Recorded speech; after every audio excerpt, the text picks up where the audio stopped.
Hello my people, good morning. Please pardon my look. I just have to do this video because I just saw a shocking news right now. Why some of us are still denying there is Igbophobia in this country, like there is pure hatred for this. No, this one is no longer hatred. I mean, there is pure disintegration. There is pure abandonment of the Igbos. Everybody is busy shouting one Nigeria, one Nigeria. But the things that make us to be one Nigeria, all of them are avoiding it. What is this breaking news? Just in, the federal government of Nigeria approves a history textbook for schools, but Igbo history is excluded.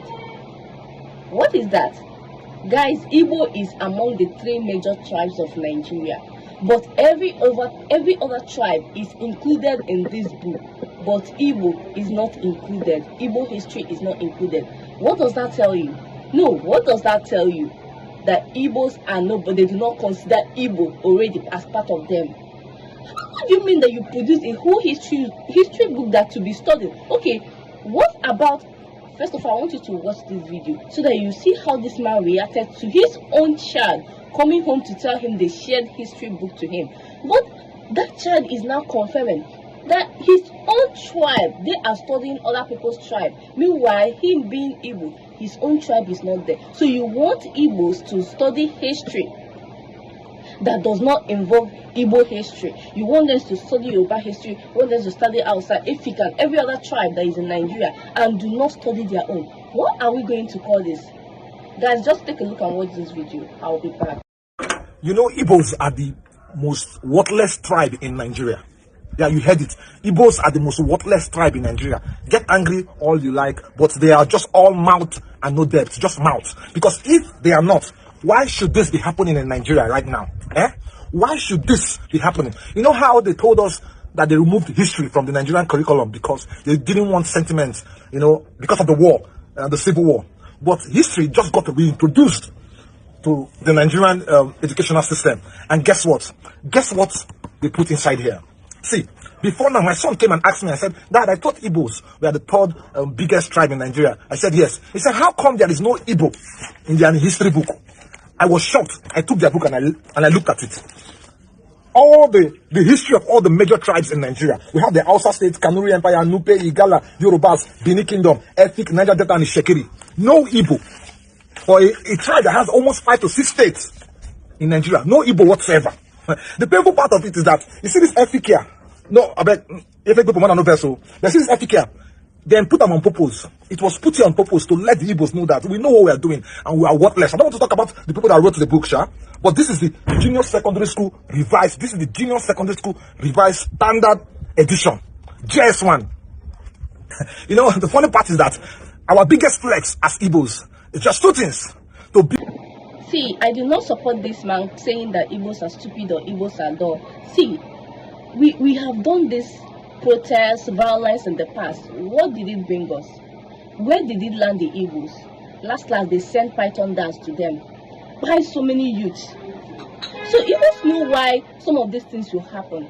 They will just relax. They will just do like this thing. Because whether you write it, I believe that whether they include it or not, Igbos have come to stay. Igbos have come to stay. And what is now left for every parent, teach your child, as an Igbo parent, teach your child the Igbo history. Because it seems like right now, they are trying all their possible best to wipe everything that has to do with Igbo history, Igbo culture in Nigeria. Yes, because are we not here the other day and a book written by Babangida came out to say that Igbos are not the one that started the 1966 war, that it is not an Igbo coup. All this kind of talk is what they do not want. That narrative they already have of Igbos as the violent type, as the wicked types, as the ones that always try to take government by power, as the ones that do not have the ability to lead. That is what they want. That's the narrative that they want. So anything that will now come to say, because they know that if they should write this Igbo history book exactly as it happened in the history, generations to come are going to know them for who they are.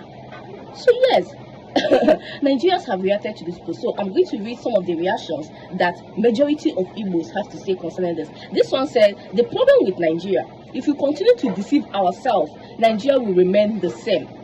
Even in the next 1 million years to come, division or regional government will solve the problem. Everybody kept saying this. Division, even to the point that even non-Igbos, Yoruba, so people from Yoruba land, recently a Fulani woman has come out to say that she do not even believe in one Nigeria anymore. So people, it's no longer Igbos saying it.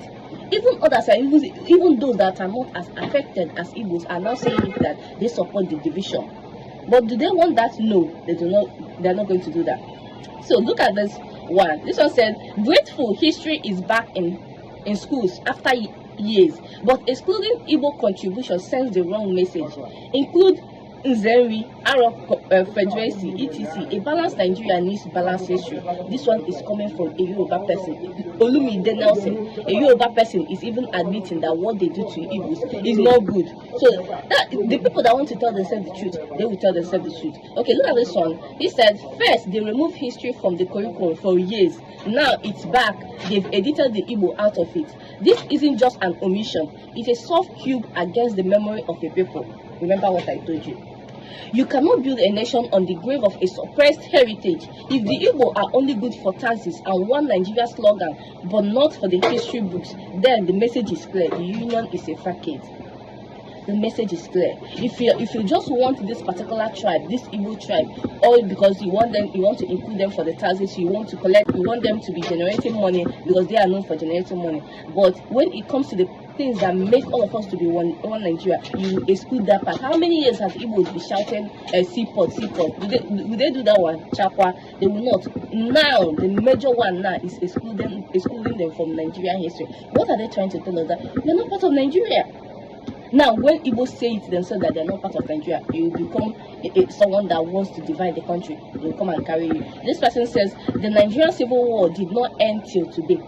The idea of no vector, no vanquish is all bullshit. Nigeria is still at war with the Igbos, perhaps a cold war. A cold war which will never end until this country is divided. War is not going on, but war is going on underground. For those that understand. Now this person says MTN News now has various documentary on the diverse cultures of different ethnic groups in Nigeria, but conspicuously have none on the eastern Nigeria. Obviously, this is a systematic issue and the symptoms are too obvious to be ignored. Nigeria has a deep-rooted Igbo problem. Not be today they start to talk that one. Now this person says, then it doesn't have to be taught in schools across Igbo nations.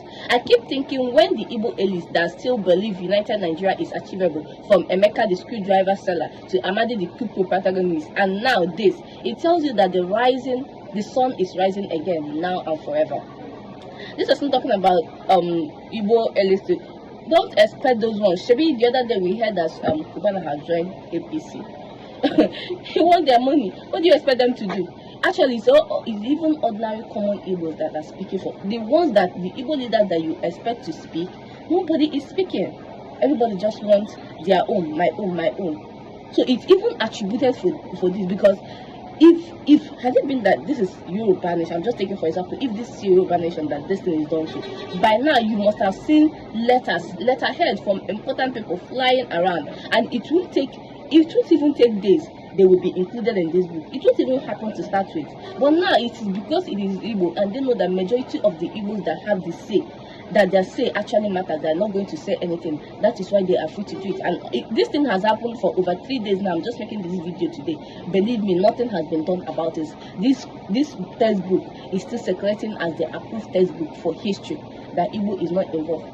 How is it? Is it not better when they scrap the whole history of the thing totally, so that we know that the whole of Nigeria history will not be taught? But this one, some people's own will be taught, whilst other people's own will be neglected. Omo, I don't know what we are doing now. It's high time we tell ourselves the truth. It's high time we just tell ourselves the truth. Yes, because this one, like, this is the height of it. Guys, this is your first time of coming across my channel. Please do well to subscribe to my channel, okay? Also, please, if you have any opinion or anything to say concerning this video, feel free to share your thoughts in the comment section. Respectfully. Thank you so much. I'll see you in my next video. Bye.